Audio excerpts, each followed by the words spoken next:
ఎకానమీలో భాగంగానే next question. స్థూల జాతీయోత్పత్తికి పరోక్ష పన్నులకు మధ్య తేడా ఏమిటి?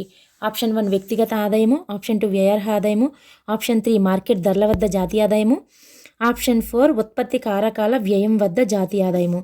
రైట్ ఆన్సర్ ఈజ్ ఉత్పత్తి కారకాల వ్యయం వద్ద జాతీయ ఆదాయం అనేది డిఫరెన్స్ అనమాట.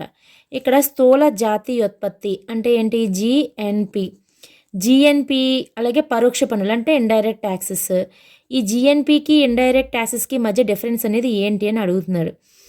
ట్యాక్సెస్ అనేవి ఎందులోకి వస్తాయి? మనకి మార్కెట్ ప్రైస్లోకి వస్తాయి. మార్కెట్ ప్రైస్లోకి రావడం జరుగుతుంది. సో మనం ఇక్కడ చూసుకున్నట్లయితే ఉత్పత్తి కారకాల వ్యయం వద్ద జాతీయ ఆదాయం అన్నారు. ఉత్పత్తి కారకాలు అంటే ఫ్యాక్టర్ కాస్ట్ వస్తుంది. ఉత్పత్తి కారకాలు అంటే ఏంటి? భూమి, శ్రమ, మూలధనము, వ్యవస్థాపనము. ఈ నాలుగింటిని కలిపి మనం ఉత్పత్తి కారకాలు అంటాం. అయితే వీటికి అయినటువంటి ఖర్చు ఏదైతే ఉందో దాన్ని ఫ్యాక్టర్ కాస్ట్లో మనం చెప్తాం. సో ఉత్పత్తి కారకాల వ్యయం వద్ద జాతీయ ఆదాయం అంటే ఏంటి? ఎన్ఎన్పిని మనం జాతీయ ఆదాయంగా చెప్తాం. సో ఇక్కడ ఎన్ఎన్పి ఫ్యాక్టర్ కాస్ట్ అనమాట. ఇది ఏంటి? NNP factor cost. NNP factor కాస్ట్కి జిఎన్పికి అంటే ఇక్కడ ఫ్యాక్టర్ కాస్ట్ ఇచ్చాడు అంటే ఫ్యాక్టర్ కాస్ట్ మార్కెట్ ప్రైజ్ల మధ్య డిఫరెన్స్ ఏంటి? ఇండైరెక్ట్ ట్యాక్సెస్ వస్తాయి. ఇక్కడ మనం అబ్జర్వ్ చేయాలి, క్వశ్చన్ అబ్జర్వ్ చేసి ఇక్కడ పరోక్ష పన్నులు అన్నాడు కాబట్టి ఇక్కడ పరోక్ష పన్నులు వచ్చింది అంటే ఫ్యాక్టర్ కాస్ట్ మార్కెట్ ప్రైస్ మధ్య డిఫరెన్స్ గురించి చెప్తున్నాడు అని మనం అర్థం చేసుకోవాలి. సో ఇక్కడ ఎన్ఎన్పి ఫ్యాక్టర్ కాస్ట్. సో ఇక్కడ స్థూల జాతీయోత్పత్తికి GNP market price minus indirect tax is equal to NNP factor cost అనేది రావడం జరుగుతుంది. అయితే ఇక్కడ నికర పరోక్ష పన్నులను ఇవ్వాలి. ఇక్కడ పరోక్ష పన్నులను ఇచ్చాడు కానీ నికర పరోక్ష పన్నులను ఇస్తే అది కరెక్ట్గా ఉంటుందన్నమాట. So right answer is option 4. Next question. ఈ క్రింది వాణిలో ఏ కార్యకలాపము స్థూల జాతీయోత్పత్తిని కొలవడంలో పరిగణనలోకి తీసుకోబడుతుంది? ఆప్షన్ 1 ఒక రైతు తన వినియోగాన్ని చేపట్టి కూరగాయల పెంపకం, ఆప్షన్ 2 కుటుంబ సభ్యుల కోసం చేసే పని, ఆప్షన్ 3 గృహిణులు చేసే ఇంటి పని, ఆప్షన్ 4 ఒక హాస్పిటల్లో నిర్వహించే ఆపరేషను. ఇక్కడ ఏమన్నాడు? స్థూల జాతీయోత్పత్తి అంటే జిఎన్పిలోకి పరిగణలోకి తీసుకోబడుతుంది అనడం జరిగింది. సో ఇక్కడ రైట్ ఆన్సర్ ఈజ్ ఆప్షన్ 4. ఒక హాస్పిటల్లో నిర్వహించే ఆపరేషన్కి ఫీజు అనేది తీసుకుని తర్వాత మాత్రమే కదా మనకి ఇక్కడ ఆపరేషన్ అనేది చేయడం జరుగుతుంది. సో ఇది ఉత్పత్తిలో పాల్గొంటుంది కాబట్టి జాతీయ ఆదాయంలో లెక్కించబడుతుంది. గృహిణి చేసే సేవలు లెక్కించరు. కుటుంబ సభ్యుల కోసం చేసే పని అది కూడా మనకి లెక్కలోకి రాదు. అలాగే ఒక రైతు తన వినియోగానికి చేపట్టే కూరగాయల పెంపకం అంటే వాళ్ళ ఇంట్లోకి ఉపయోగించుకోవటానికి చేసినటువంటి కూరగాయల పెంపకం కూడా తీసుకోవడం జరగదు. సో ఇక్కడ రైట్ ఆన్సర్ ఈజ్ ఒక హాస్పిటల్లో నిర్వహించే ఆపరేషన్. Next question. భారతదేశంలోని జాతీయ ఆదాయాన్ని లెక్క కట్టేది ఎవరు? Option 1 central statistical office, option 2 national council for applied economic research, option 3 Indian statistical institute, option 4 Indian standard institute. Option 1 central statistical office అనమాట. ఇప్పుడు ఎన్ఎస్ఓ చేపడుతుంది. సో ఇక్కడ right answer is CSO. Present అయితే ఇక్కడైతే సిఎస్ఓ కానీ 2019 నుంచి కూడా మనకి NSSO CSO రెండు కలిపి ఎన్ఎస్ఓలో విలీనం చేయడం జరిగింది. So NSO is right answer. Next question. ఒక ఆర్థిక వ్యవస్థ మార్కెట్ ధరల్లోని జాతీయ ఆదాయంలో సబ్సిడీలు మొత్తంలో పరోక్ష పన్నులు మినహాయిస్తే వచ్చేది?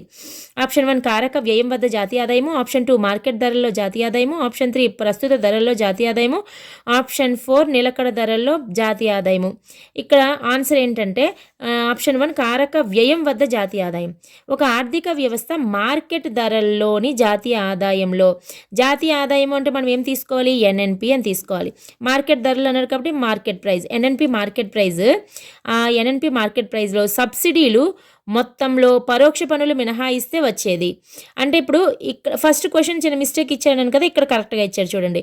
ఇక్కడ ఏం చేయాలి? మార్కెట్ ప్రైస్కి ఏం చేయాలి? సబ్సిడీలు కలిపి అంటే మార్కెట్ ప్రైస్కి సబ్సిడీలు యాడ్ చేసి మైనస్ ఇండైరెక్ట్ ట్యాక్సెస్ ఏవైతే ఉన్నాయో పరోక్ష పన్నులు తీసేస్తే ఎన్ఎన్పి ఫ్యాక్టర్ కాస్ట్ వస్తుంది. ఈ ఫ్యాక్టర్ కాస్ట్ అంటే ఏంటి? ఉత్పత్తి కారకాలకు అయినటువంటి ఖర్చు అనమాట. జాతీయ ఆదాయం అంటే NNP. So right answer is option 1. జాగ్రత్తగా గమనించాలి. ఇక్కడ సబ్సిడీలు పరోక్ష పన్నులు అని వచ్చింది అంటే మార్కెట్ ప్రైస్ ఫ్యాక్టర్ కాస్ట్కి సంబంధించినటువంటి రిలేషను. Next question. జాతీయ ఆదాయము ఎక్కువగా ఏ రంగం నుంచి వస్తున్నది? ఆప్షన్ 1 ప్రభుత్వ రంగము, ఆప్షన్ 2 ప్రైవేట్ రంగము, ఆప్షన్ 3 స్థానిక రంగము, ఆప్షన్ 4 ఏది కాదు. Right answer is option 2 private రంగం. మనకి ప్రైవేట్ రంగం నుంచి జాతీయ ఆదాయం అనేది ఎక్కువగా రాబడుతుంది. మనకి ఇక్కడ జాతీయ ఆదాయంలో పబ్లిక్ సెక్టర్ నుంచి 20%, ప్రైవేట్ సెక్టర్ నుంచి 80% ఇన్కమ్ అనేది 1990s నుంచి రావడం అనేది జరుగుతుంది. సో అది గమనించాలి. నెక్స్ట్ క్వశ్చన్, 2 రంగాల నమూనా సమతుల్యంలో ఉండటానికి కావాల్సిన పరిస్థితులు. ఆప్షన్ 1 సమిష్టి ఆదాయము ఈక్వల్ టు సమిష్టి వ్యయము. ఆప్షన్ 2 పొదుపులు ఈక్వల్ టు పెట్టుబడులు. ఆప్షన్ 3 ఎగుమతులు ఈక్వల్ టు పెట్టుబడులు. ఆప్షన్ 4 పన్నులు ఈక్వల్ టు ప్రభుత్వ వ్యయము. రైట్ ఆన్సర్ ఈజ్ ఆప్షన్ 2 పొదుపులు ఈక్వల్ టు పెట్టుబడులు. ఇక్కడ 2 sector model, 3 sector model, 4 sector model అనేవి చెప్పబడతాయి నేషనల్ ఇన్కమ్లో. 2 సెక్టర్ అయితే ఇప్పుడు మనం మాట్లాడుకునేది 2 సెక్టర్ మోడల్. 2 సెక్టర్ మోడల్లోని వితౌట్ సేవింగ్స్ ఉంటుంది, విత్ సేవింగ్స్ ఉంటుంది. Without savings and with savings మనం రెండు కూడా ఒకసారి చూద్దాం. వితౌట్ సేవింగ్ ఈ క్వశ్చన్ చూడండి, 2 రంగాల నమూనా సమతుల్యంలో ఉండడానికి కావాల్సిన పరిస్థితులు అన్నారు కదా. మీకు ఒకసారి ఇది నేను ఎక్స్ప్లెనేషన్ అనేది నేను రాసుకున్న నోట్స్ నుంచి మీకు క్లియర్గా చెప్తాను చూడండి. ఇక్కడ మనం చూసుకున్నట్లయితే 2 సెక్టర్ మోడల్ వితౌట్ సేవింగ్స్ అనమాట. ఇది ఇక్కడ ఏంటుంది, డొమెస్టిక్ సెక్టర్ గృహ రంగము, ఇక్కడ సంస్థలు ఉన్నాయి. ఇప్పుడు గృహ రంగం నుంచి సంస్థలకి ఏంటి వెళ్తాయి, ఉత్పత్తి కారకాలు, ల్యాండ్, లేబరు, క్యాపిటల్, ఆర్గనైజర్ అంటే ఇందాక చెప్పినవే. అయితే ఇక్కడ నుంచి ఏం వెళ్తాయి, వీటికి ఉత్పత్తి కారక ఆదాయాలు వెళ్తాయి. రెంట్, వేజెస్, ఇంట్రెస్ట్, ప్రాఫిట్ వెళ్తాయి. ఇప్పుడు ఈ ఫర్మ్స్ తయారు చేసినటువంటి వస్తు సేవలు అనేవి ఎక్కడికి వెళ్తున్నాయి, ఈ గృహ రంగానికి వెళ్తున్నాయి, అంతిమ వస్తు సేవలు. మరి ఈ అంతిమ వస్తు సేవలు కొనుక్కున్నందుకు ఈ గృహ రంగం అనేది ఏంటి, కన్జంప్షన్, ఖర్చు పెడుతుంది అనమాట. ఓకే, ఇక్కడ 50 crores అనేవి ఆదాయం వచ్చింది. ఈ 50 crores మళ్ళీ కన్జంప్షన్ ఖర్చు పెట్టింది, మళ్ళీ సంస్థలకు వెళ్ళిపోయాయి. ఓకే, ఇక్కడ భూమి, శ్రమ, మూలధనము, వ్యవస్థాపనము ఫర్మ్స్కి వచ్చింది. ఫర్మ్స్ నుంచి వస్తు సేవలు వెళ్ళాయి. వీటి మనీ రిలేటెడ్ కాదు ఇవి. కాబట్టి వీటన్నింటిని ఏమంటాము, రియల్ ఫ్లో అంటాం. ఈ రెండింటిని రియల్ ఫ్లో అంటాం. అదే ఇక్కడ ఉత్పత్తి కారక ఆదాయాలు సంస్థల నుంచి గృహ రంగానికి వెళ్ళాయి. అదేవిధంగా వినియోగ రూపంలో ఖర్చు పెడితే మళ్ళీ అమౌంట్ అనేది సంస్థలకు వచ్చింది. ఈ రెండు మనీ ఫ్లో అనమాట. మనీ ఫ్లో, దీన్ని అంటే సంపూర్ణ వ్యయ వ్యవస్థ అంటాం. సంపూర్ణ వ్యయ వ్యవస్థ అని మిమ్మల్ని క్వశ్చన్ అడిగినప్పుడు ఎగ్జామ్లోని 2 సెక్టర్ మోడల్ వితౌట్ సేవింగ్ అని చెప్పాలన్నమాట. ఇక్కడ ఇందులో నో ఫారెన్ ట్రేడ్ ఉండదు, గవర్నమెంట్ ఉండదు, ట్యాక్సేషన్ ఉండదు, సేవింగ్స్ ఉండవు, ఏమీ ఉండవు. రియల్ ఫ్లో, మనీ ఫ్లో రెండు ఈక్వల్ అయిపోతాయి అనమాట. ఇది 2 సెక్టర్ మోడల్ వితౌట్ సేవింగ్. ఇప్పుడు 2 సెక్టర్ మోడల్ విత్ సేవింగ్స్ చూసారనుకోండి, డొమెస్టిక్ సెక్టర్, ఇది ఫర్మ్స్, సంస్థలు. ఇప్పుడు ఇందాకలాగే సేమ్ మనకి ఏమవుతుంది, డొమెస్టిక్ సెక్టర్ నుంచి ఉత్పత్తి కారకాలేమో సంస్థలకు వెళ్తాయి, సంస్థల నుంచి ఉత్పత్తి కారక ఆదాయాలేమో డొమెస్టిక్ సెక్టర్కి వస్తాయి. ఇప్పుడు సేవింగ్స్ అన్నాం కదా, ఇప్పుడు వచ్చిన 50 కోట్లని ఖర్చు పెట్టకుండా 5 కోట్లు ఏం చేశారు, సేవింగ్స్ చేశారు డొమెస్టిక్ సెక్టర్. వీళ్ళే కాకుండా సంస్థలు కూడా కొంచెం ఏం చేస్తాయి, కొన్ని సేవింగ్స్ అనేవి చేసుకుంటాయి. ఈ సేవింగ్స్ అన్ని ఎక్కడికి వెళ్తాయి, ఫైనాన్షియల్ మార్కెట్లోకి వెళ్తాయి. ఆర్బీ అని ఇంకా ఏమైనా ఉంటే అవి. ఆ ఫైనాన్షియల్ మార్కెట్స్ నుంచి మళ్ళీ పెట్టుబడుల రూపంలో, అప్పుల రూపంలో సంస్థలు అనేవి మళ్ళీ 5 కోట్లు ఏవైతే ఉన్నాయో 5 కోట్లని పెట్టుబడుల రూపంలో తీసుకుంటాయి. ఇక్కడ డొమెస్టిక్ సెక్టర్ ఏదైతే 5 కోట్లు సేవింగ్స్ చేసిందో, అంటే మొత్తం 50 కోట్లు కదా అమౌంట్, 50 కోట్లలోనే 5 కోట్లు తగ్గింది, మనీ ఫ్లో అనేది తగ్గించింది. కాబట్టి దీన్ని లీకేజ్ అంటారు. మళ్ళీ ఈ పెట్టుబడులు ఆ తగ్గిన 5 కోట్లని మళ్ళీ కలిపి సంస్థల యొక్క మనీ ఫ్లోని పెంచింది. కాబట్టి దీన్ని ఇంజెక్షన్ అంటారు, ఇన్వెస్ట్మెంట్ని ఇంజెక్షన్ అంటారు. ఈ రెండు ఈక్వల్ అయితే దాన్ని 2 రంగాల నమూనా సమతుల్యంగా ఉందని చెప్పడం జరుగుతుంది. ఇందులో కూడా ట్యాక్సేషన్ ఉండదు, నో ఫారెన్ ట్రేడ్, ఇవేమీ ఉండవు అనమాట. ఇది చూసుకోండి ఒకసారి. సో ఇక్కడ right answer is option 2. Next question, భారతదేశంలో అధిక స్థాయిలో పెరుగుతున్న నిరుద్యోగితకు గల కారణం ఏమిటి? ఆప్షన్ 1 మూలధన సాంద్రత ఎక్కువగా గల సాంకేతిక జ్ఞానాన్ని దిగుమతి చేసుకోవడము. ఆప్షన్ 2 మేధావులు విదేశాలకు వలసపోవుట. ఆప్షన్ 3 సాంఘిక అసమానతలు. ఆప్షన్ 4 సంప్రదాయ వ్యవసాయ పద్ధతులు. రైట్ ఆన్సర్ ఇస్ ఆప్షన్ 1 మూలధన సాంద్రత ఎక్కువ గల సాంకేతిక జ్ఞానాన్ని దిగుమతి చేసుకునుట. మన భారతదేశంలో అధిక స్థాయిలో పెరుగుతున్న నిరుద్యోగితకు కారణం ఇక్కడ మనం ఉపయోగించింది ఏంటి, మూలధన సాంద్రత, శ్రమ సాంద్రత పద్ధతులు కాదు, మూలధన సాంద్రత పద్ధతులను ఉపయోగిస్తున్నాం అనమాట. అంటే ఏంటి, ఎప్పుడైతే మూలధన సాంద్రత పద్ధతులు ఎక్కువగా ఉపయోగించామో, టెక్నాలజీని ఉపయోగించామో, ఎక్విప్మెంట్స్, మెషినరీస్, అంటే 100 మంది చేయాల్సిన పని 10 మందితోనే చేసేటట్టుగా రకరకాల ఎక్విప్మెంట్స్ని ఏర్పాటు చేసుకోవడము, ఇవన్నీ చేయడం వల్ల అక్కడ అంటే 100 మంది చేయాల్సిన పని 10 మంది చేశారంటే 90 మంది ఉద్యోగాన్ని కోల్పోయినట్టే కదా. శ్రమ సాంద్రత పద్ధతులు కాదు, శ్రమ సాంద్రత పద్ధతులు ఉపయోగిస్తే ఉద్యోగాలు ఎక్కువగా వస్తాయి, మూలధన సాంద్రత పద్ధతులు ఉపయోగిస్తే ఉద్యోగాలు అనేవి తగ్గుతాయి. అంటే నిరుద్యోగితకు గల కారణము ఇది మెయిన్ అనమాట.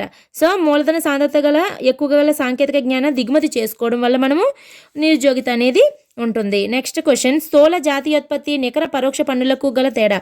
ఇక్కడ ఇందాక ఇచ్చినటువంటి క్వశ్చనే సేమ్ను. ఉత్పత్తి కారకాల వ్యయం వద్ద జాతీయ ఆదాయం. నెక్స్ట్ క్వశ్చన్, భారతదేశాన్ని అభివృద్ధి చెందుతున్న దేశంగా పరిగణిస్తారు, కారణం ఎందుకని? జనాభా పెరుగుదల శీఘ్రంగా ఉండటము. ఆప్షన్ 2 వ్యవసాయ రంగం యొక్క ప్రాముఖ్యత. ఆప్షన్ 4 పారిశ్రామిక పురోగతి మందకొడిగా కొనసాగడము. ఆప్షన్ 3 పారిశ్రామిక పురోగతి మందకొడిగా కొనసాగడము. ఆప్షన్ 4 ప్రణాళికాబద్ధ ఆర్థిక అభివృద్ధి కొరకు ముందుగా నిర్ధారించబడిన రీతిలో చొరవ చూపుతుండటం వల్ల. Right answer is option 4. ఇక్కడ ఏమన్నాడు? ప్రణాళికాబద్ధ ఆర్థిక అభివృద్ధి కొరకు ముందుగా నిర్ధారించబడిన రీతిలోనే మనం చొరవ చూపుతున్నాం. అంటే మనం ప్రణాళికలు ఉపయోగిస్తాం కదా, దానికి సంబంధించి అనమాట ఇది. ఏంటి, భారతదేశాన్ని అభివృద్ధి చెందుతున్న ఆర్థిక వ్యవస్థ అంటే ఏంటి? మనం పంచవర్ష ప్రణాళికల ద్వారా ప్రణాళికాబద్ధంగానే ఆర్థిక అభివృద్ధి జరిగేటట్టుగా ముందుగా ప్లాన్ చేసుకుని దాని యొక్క రీతిలోనే మనం చొరవ చూపుతుండడం వల్ల మనం అభివృద్ధి చెందుతున్న ఆర్థిక వ్యవస్థ అని చెప్పడం జరుగుతుంది. నెక్స్ట్ క్వశ్చన్, 10వ పంచవర్ష ప్రణాళికలో స్థూల దేశీయోత్పత్తి వృద్ధి రేటు లక్ష్యము. Option 1 6%, option 2 5%, option 3 8%, option 4 7%. Right answer is 8%. 10వ పంచవర్ష ప్రణాళికలో మన స్థూల దేశీయోత్పత్తి వృద్ధి రేటు లక్ష్యం 8%గా పెట్టుకున్నాం. ఈ 10వ పంచవర్ష ప్రణాళిక కాలం మనకి 2002 నుంచి 2007. 2002 నుంచి 2007. దీని టార్గెట్ ఎంత? 8% పెట్టుకుంటే మనం సాధించింది 7.68% అనేది సాధించాం 10వ పంచవర్ష ప్రణాళిక కాలంలో. తలసరి ఆదాయ వృద్ధి రేట్ అయితే 5.9% పెర్ క్యాపిటల్ ఇన్కంలోని వృద్ధి రేట్ని సాధించాం. 5.9% తలసరి ఆదాయ వృద్ధి రేటు సాధించాము. 7.68% ఏమో మనం 8% అనేది స్థూల దేశీయోత్పత్తి వృద్ధి రేటు టార్గెట్ పెట్టుకుంటే 7.68% అనేది మనము రీచ్ అయ్యామన్నమాట. 10వ పంచవర్ష ప్రణాళిక కాలం 2002 నుంచి 2007. 10వ పంచవర్ష ప్రణాళిక కాలం యొక్క లక్ష్యం ఏమిటి? ఈక్విటీ సమానత్వము, social justice, improvement in quality of life అంటే సమానత్వము, సాంఘిక న్యాయము, జీవన ప్రమాణాల పెంపు అనేది మన 10వ పంచవర్ష ప్రణాళిక యొక్క లక్ష్యం అనమాట. సో నెక్స్ట్ క్వశ్చన్, ఈ క్రింది వానిలో దేనిని స్థూల జాతీయోత్పత్తిలో చేర్చరు? ఇక్కడ మనకి ఇంక చూడవసరం లేదు, బదిలీ చెల్లింపులు ఉంది కాబట్టి రైట్ ఆన్సర్ ఇస్ బదిలీ చెల్లింపులు. నెక్స్ట్ క్వశ్చన్, ఏది సరి అయినది కాదు? Option 1 GDP minus NDP is equal to తరుగుదల. ఆప్షన్ 2 మార్కెట్ ధరల వద్ద జీఎన్పీ ఈజ్ ఈక్వల్ టు ఉత్పత్తి కారకాల వ్యయాల వద్ద జీఎన్పీ ప్లస్ నికర పరోక్ష పన్నులు. Option 3 NNP is equal to NDP plus నికర ఉత్పత్తి కారకాల విదేశీ ఆదాయము. Option 4 GNP is equal to NDP plus తరుగుదల. Right answer is GNP is equal to NDP plus తరుగుదల అనేది ఇక్కడ సరైనది కాదు. ఎందుకని అంటే ఇక్కడ చూసుకుంటే ఫస్ట్ లెటర్ చేంజ్ అయిందా, సెకండ్ లెటర్ చేంజ్ అయిందా? ఇక్కడ 2 లెటర్స్ చేంజ్ అయ్యాయి, మధ్యలో లెటర్ చేంజ్ అయ్యింది అండ్ ఫస్ట్ లెటర్ చేంజ్ అయింది. యాక్చువల్గా ఏంటి, జీడిపి తరుగుదల అనేటప్పటికి మనం జీడిపి ఎన్డీపీ చూడాలి. ఇక్కడ జీడిపిలో తరుగుదల అనేది ఉంటుంది, ఎన్డీపీలో ఉండదు. సో ఎన్డీపీకి తరుగుదల కలిపితే ఏంటొస్తుంది? ఈ ఈక్వేషన్కి బదులుగా ఇక్కడ ఏంటొస్తుంది? జీడిపి వస్తుంది అనమాట. సో జిఎన్పి ఈజ్వల్ జీడిపి అవుతుందా? అవ్వదు కదా, కాబట్టి ఇదే రాంగ్ ఇక్కడ. కాబట్టి రైట్ ఆన్సర్ ఇదే. నెక్స్ట్ మిగతా 3 కూడా ఒకసారి చూద్దాం. జీడిపి మైనస్ ఎన్డీపీ ఈజ్వల్ తరుగుదల అంతే కదా. ఇక్కడ ఇప్పుడు చెప్పాను కదా, జీడిపి మైనస్ తరుగుదల అంటే depreciation is equal to NDP. మనం ఏ విధంగా రాసినా ఇది ఇటు తీసుకొచ్చి అది అటు పంపించినా సరే సేమ్ అదే ఈక్వేషన్ వస్తుంది. సో ఇది రైట్. మార్కెట్ ధరల వద్ద జీఎన్పీ అంటే GNP market price is equal to ఉత్పత్తి కారకాల వ్యయాల వద్ద జీఎన్పీ అంటే జీఎన్పీ ఫ్యాక్టర్ కాస్ట్ ప్లస్ నికర పరోక్ష పన్నులు, నెట్ ఇండైరెక్ట్ ట్యాక్సెస్ అనమాట. ఇది కరెక్టే కదా. ఎందుకని మార్కెట్ ప్రైస్కి ఫ్యాక్టర్ కాస్ట్కి తేడా ఏంటి? Net indirect taxes.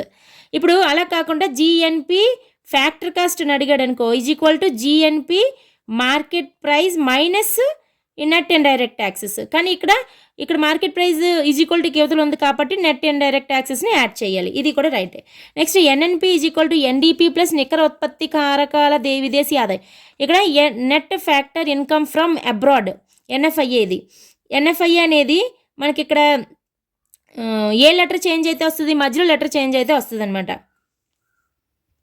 ఇక్కడ చూడండి, ఇక్కడ సెకండ్ లెటర్ అనేది చేంజ్ అయింది కదా, NNP is equal to NDP. అయితే ఇక్కడ డొమెస్టిక్లో మనకి ఎన్ఎఫ్ఐఏ అనేది ఉండదు, ఇక్కడ నేషనల్లోనే ఉంటుంది. కాబట్టి మనం ఎన్ఎన్పి కావాలంటే యాక్చువల్గా ఏంటి, NNP minus NFIA is equal to NDP అవుతుంది కదా. ఎన్డీపీ కావాలంటే ఎన్ఎన్పీలోంచి ఎన్ఎఫ్ఐ తీసేయాలి. ఎందుకని నేషనల్లోనే ఎన్ఎఫ్ఐ ఉంటుంది, ఎన్డీపీలో ఉండదు, డొమెస్టిక్లో ఉండదు. కాబట్టి ఇందులోంచి తీస్తే వస్తుంది. కానీ ఇక్కడ ఎన్ఎన్పీ ఈజ్ ఈక్వల్ టు అవతలు ఉంది కాబట్టి ఎన్డీపీకి ఏం చేయాలి, దీన్ని యాడ్ చేస్తే ఎన్ఎన్పీ వస్తుంది. సో ఇది కూడా రైట్. నెక్స్ట్ క్వశ్చన్, ఎక్కువ, మధ్య, తక్కువ ఆదాయ దేశాలుగా దీని ప్రాతిపదికన మీద విభజించబడ్డాయి. ఆప్షన్ 1 జనాభా, option 2 GSP GNP and option 3 వైశాల్యము, ఆప్షన్ 4 తలసరి జిఎన్పి. దేని ఆధారంగా లెక్కించబడ్డాయి అంటే ఆప్షన్ 4 తలసరి జిఎన్పి. ఎక్కువ, మధ్య, తక్కువ ఆదాయ దేశాలుగా దీని ప్రాతిపదిక మీద విభజించబడ్డాయి. యాక్చువల్గా మనకి ఇది గ్రోత్ అండ్ డెవలప్మెంట్లోనేమో లీస్ట్ డెవలప్డ్ కంట్రీస్ అనే ఒక టాపిక్లో వస్తుంది అనమాట. ఇది తలసరి ఆదాయం ఆధారంగానే ప్రపంచ దేశాలను ఎక్కువ, మధ్య, తక్కువ ఆదాయ దేశాలుగా ప్రాతిపదికన లెక్కించారనమాట. అందులో మళ్ళీ high income countries, upper middle income countries, lower middle income countries, లో ఇన్కమ్ కంట్రీస్ అనేవి ఉంటాయి. ఇందులో మనకి ఫర్ ఎగ్జాంపుల్ చూసామనుకోండి, అంటే 2022 నాటికి, అంటే 2021 తలసరి ఆదాయం, 22 తలసరి ఆదాయాల ఆధారంగా లెక్కించారు. మనకి ఇక్కడ చూసుకున్నట్లయితే హై ఇన్కమ్ కంట్రీస్ అంటే $13,205 యుఎస్ డాలర్స్ కంటే ఎక్కువగా తలసరి ఆదాయం ఉంటే అది హై ఇన్కమ్ కంట్రీస్. అలాగే అప్పర్ మిడిల్ ఇన్కమ్ కంట్రీస్ అంటే $4,256 నుంచి $13,205 మధ్యలో ఉంటే అప్పర్ మిడిల్ ఇన్కమ్. అలా కాకుండా లోవర్ మిడిల్ ఇన్కమ్ అంటే $1,806 నుంచి $4,255 మధ్యలో ఉంటే లోవర్ మిడిల్ ఇన్కమ్ కంట్రీస్. లో ఇన్కమ్ కంట్రీస్ అంటే లాస్ట్ది $1,806 కన్నా తక్కువగా ఉంటే అది మనకి లో ఇన్కమ్ కంట్రీస్ అవుతుంది అనమాట. అప్పటికి మనకి 2021కి మన ఇండియా తలసరి ఆదాయం ఎంత అంటే $2,150 $2,150 అనమాట. కాబట్టి ఇక్కడ ఈ థర్డ్ దాంట్లో ఉంది కాబట్టి మనం ఇండియా లోవర్ మిడిల్ ఇన్కమ్ దేశంగా వర్గీకరించబడింది అనమాట. సో ఇక్కడ తలసరి ఆదాయం ఆధారంగా లెక్కించారు. నెక్స్ట్ క్వశ్చన్, నికర జాతీయోత్పత్తి క్రింది వాణిలో దేనికి సమానము? ఆప్షన్ 1 జిఎన్పి ప్లస్ తరుగుదల, ఆప్షన్ 2 జిఎన్పి ప్లస్ ఎగుమతులు, ఆప్షన్ 3 జిఎన్పి మైనస్ తరుగుదల, ఆప్షన్ 4 జిఎన్పి మైనస్ ఎగుమతులు. ఇక్కడ నికర జాతీయోత్పత్తి, నికర అంటే ఎన్, జాతీయోత్పత్తి అంటే national product, net national product అనేది మనకు కావాలి. ఇప్పుడు తరుగుదలకి సంబంధించి ఇచ్చాడు. ఎగుమతులు దిగుమతులు అంటే ఒక్క ఎగుమతులతో, అంటే మనం క్యాజువల్గా అంటే 4 ఆప్షన్స్ని చూసి మనం అబ్జర్వ్ చేయాలి. కాబట్టి ఎగుమతులకు సంబంధించి దిగుమతులకు సంబంధించి అని సపరేట్గా ఉండదు కాబట్టి అది పక్కన పెట్టండి 2 ఆప్షన్స్ను. మిగిలింది ఏంటి, తరుగుదల పరంగా చూసినప్పుడు ఫస్ట్ లెటర్ చేంజ్ అవ్వాలి, అంటే ఇక్కడ జీ రావాలి, జిఎన్పి రావాలన్నమాట. సో డొమెస్టిక్ అనేది ఎందులో ఉంటుంది, ఇందులో అంటే డొమెస్టిక్లోనే మనకి జిఎన్పిలోనే తరుగుదల ఉంటుంది, గ్రాస్లోనే, అంతేకాని ఎన్ఎన్పిలో తరుగుదల ఉండదు. సో ఇక్కడ మనకి నికర జాతీయోత్పత్తి క్రింది వాళ్ళలో దేనికి సమానం అన్నాడు, అంటే ఎన్ఎన్పి దేనికి సమానం అన్నాడు, అప్పుడు జిఎన్పి మైనస్ తరుగుదల అనేది రైట్ ఆన్సర్ అవుతుంది.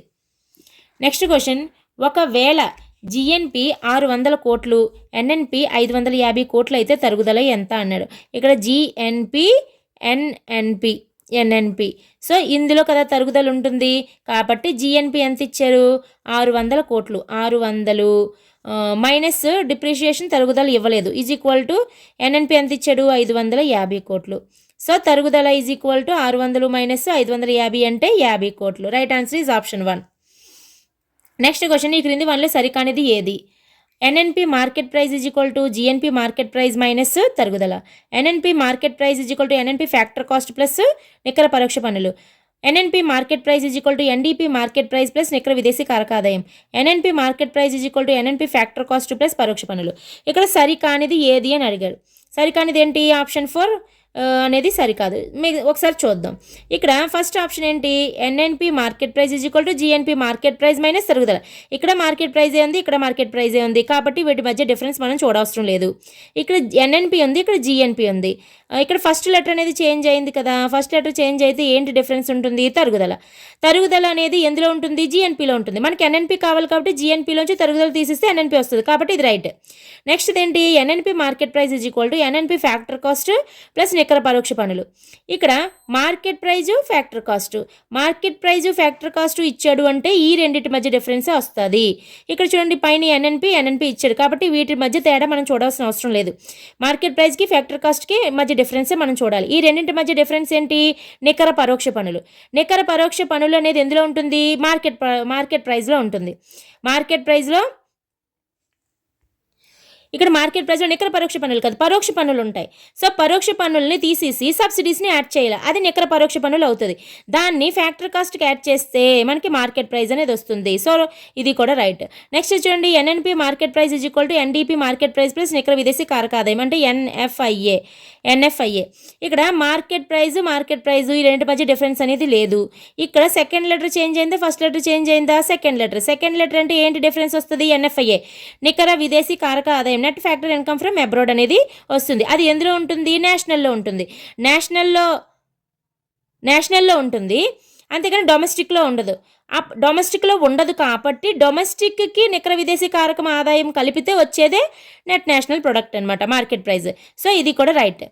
ఇంక మిగిలింది ఏంటి? ఆప్షన్ 4 అనేది రాంగ్ కాబట్టి ఇదే ఇక్కడ కరెక్ట్ ఆన్సర్ అవుతుంది. సరి కానిది అడిగాడు కాబట్టి. నెక్స్ట్ క్వశ్చన్, జిఎన్పి జీడిపికి మధ్య తేడా దేనికి సమానము? ఆప్షన్ 1 నికర విదేశీ కారక ఆదాయము, ఆప్షన్ 2 నికర విదేశీ పెట్టుబడి, ఆప్షన్ 3 నికర ఎగుమతులు, ఆప్షన్ 4 స్థూల విదేశీ పెట్టుబడి. రైట్ ఆన్సర్ ఇస్ ఆప్షన్ 1 నికర విదేశీ కారక ఆదాయం అంటే ఏంటి? NFIA net factor income from abroad.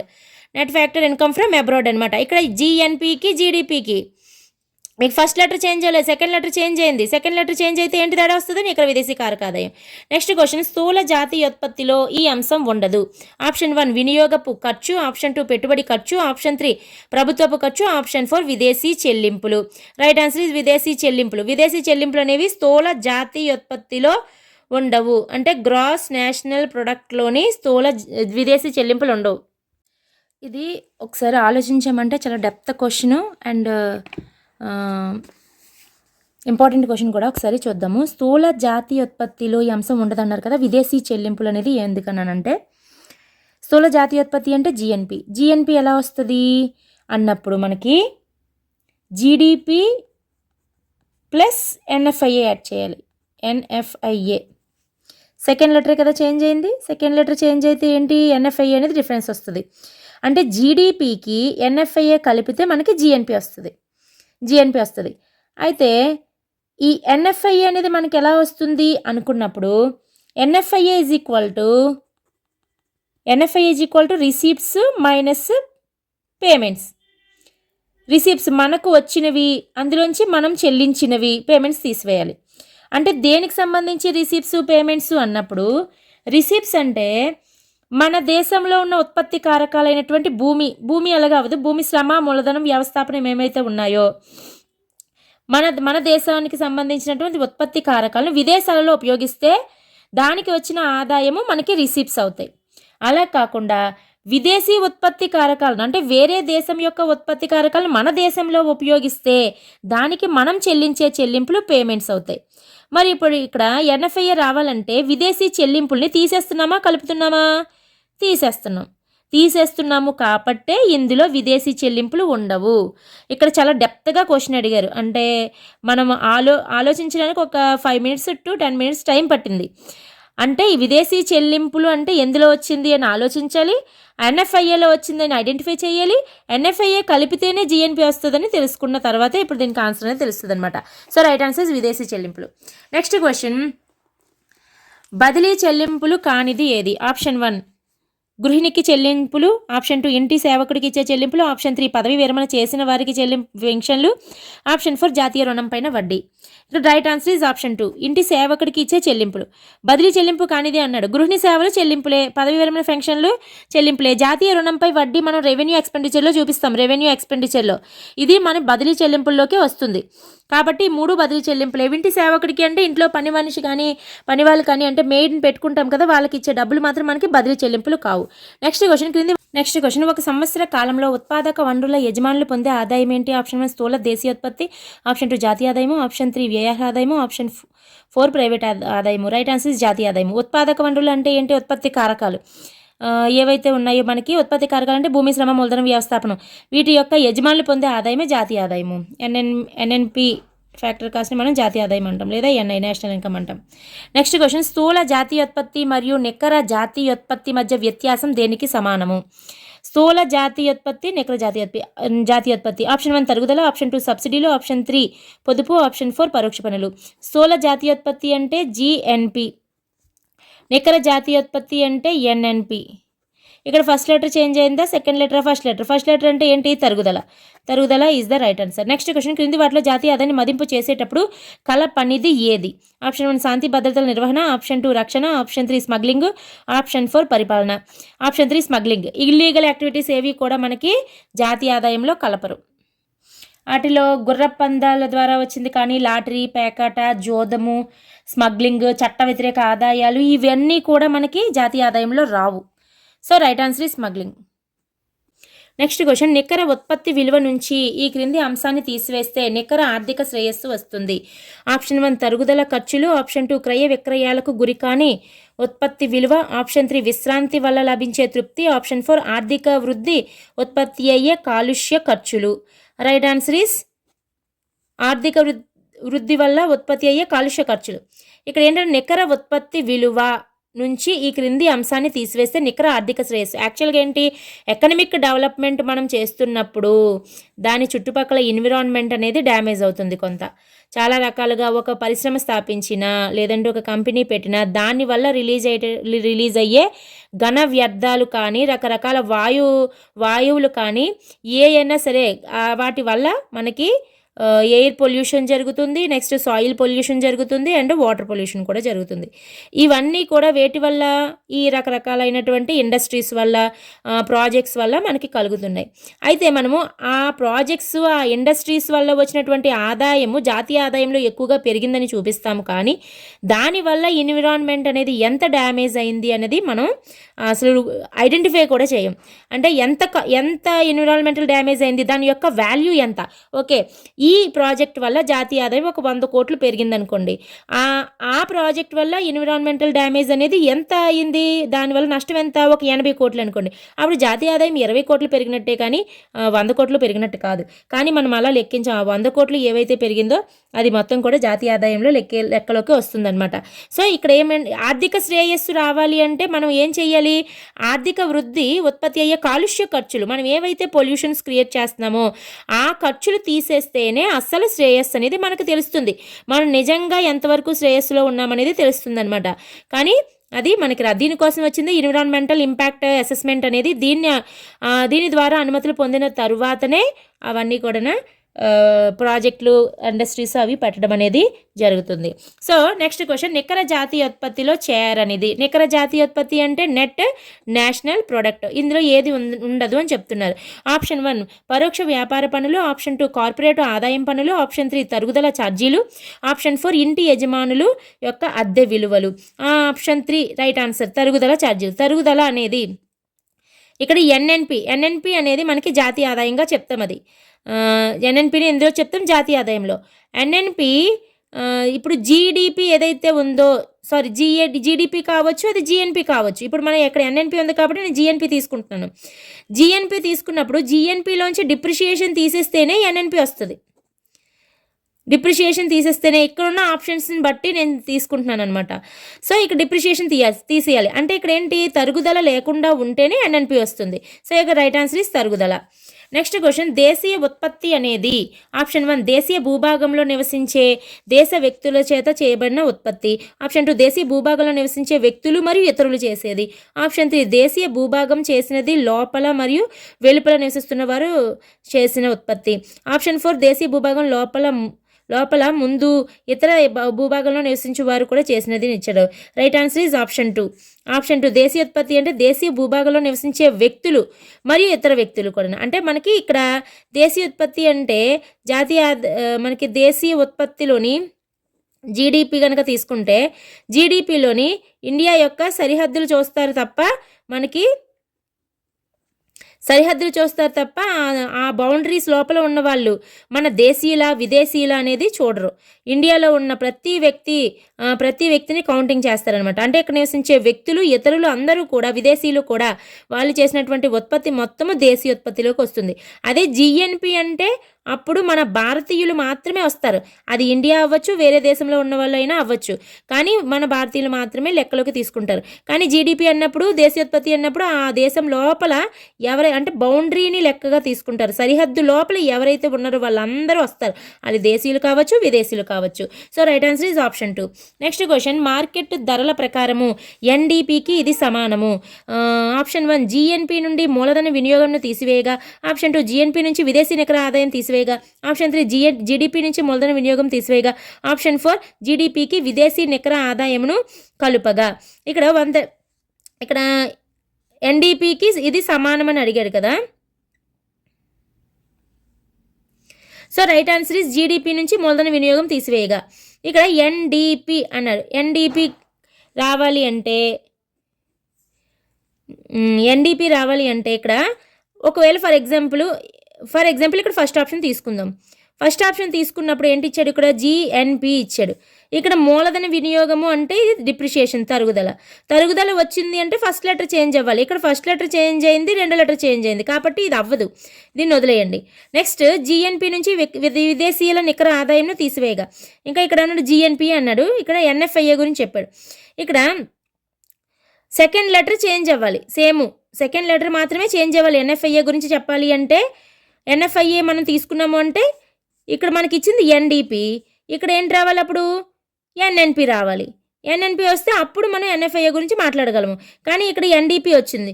So ఇక్కడ మనం ఇది కూడా రాంగ్ అనమాట. ఇక్కడ మూడోది చూస్తే జీడిపి, ఇక్కడ ఎన్డీపీకి ఇది సమానం, మార్కెట్ ధరల వద్ద ఎన్డీపీకి ఇది సమానం అన్నాడు. అంటే జీడిపి ఏదైతే ఉందో జీడిపి నుంచి డిప్రిషియేషన్ మూలధనం తీసివేయగా మనకి ఏంటి వస్తుంది? ఎన్డీపీ వస్తుంది. సో ఎన్డీపీ అనేది వచ్చింది కదా. సో ఇది రైట్ ఆన్సర్.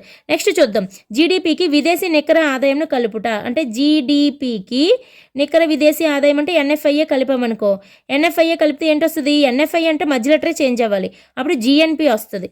మనకు కావాల్సింది ఎన్డీపీ రాదు కదా, కాబట్టి ఇది కూడా కాదు. So option 3 is the right answer. Next question, రాష్ట్రంలో ప్రభుత్వ పాలనా అంశంలో రాష్ట్ర ఆదాయాన్ని దేని ద్వారా గణిస్తారు?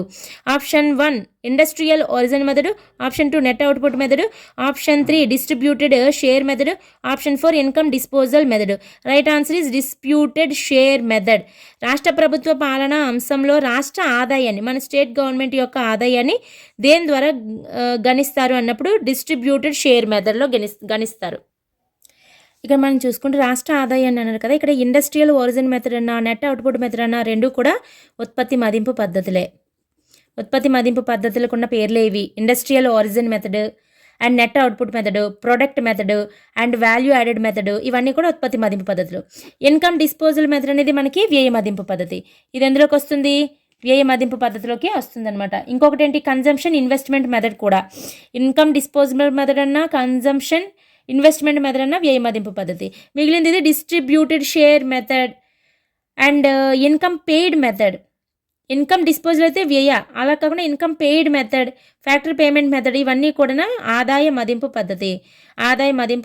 సో మనకి ఆదాయ మదింపు పద్ధతులను రాష్ట్ర ఆదాయాన్ని గణిస్తారు. Right answer is distributed share method. Next question, market ధరలో జాతీయ ఆదాయంనకు సబ్సిడీలు కలిపి పన్నులు తీసివేసిన అది దేనికి సమానము? ఆప్షన్ 1 ఉత్పత్తి కారకాల దృష్ట్యా స్థూల జాతీయ ఆదాయము, ఆప్షన్ 2 మార్కెట్ ధరలో స్థూల జాతీయ ఆదాయము, ఆప్షన్ 3 ఉత్పత్తి కారకాల దృష్ట్యా నికర జాతీయ ఆదాయము, ఆప్షన్ 4 మార్కెట్ ధరలలో నికర జాతీయ ఆదాయము.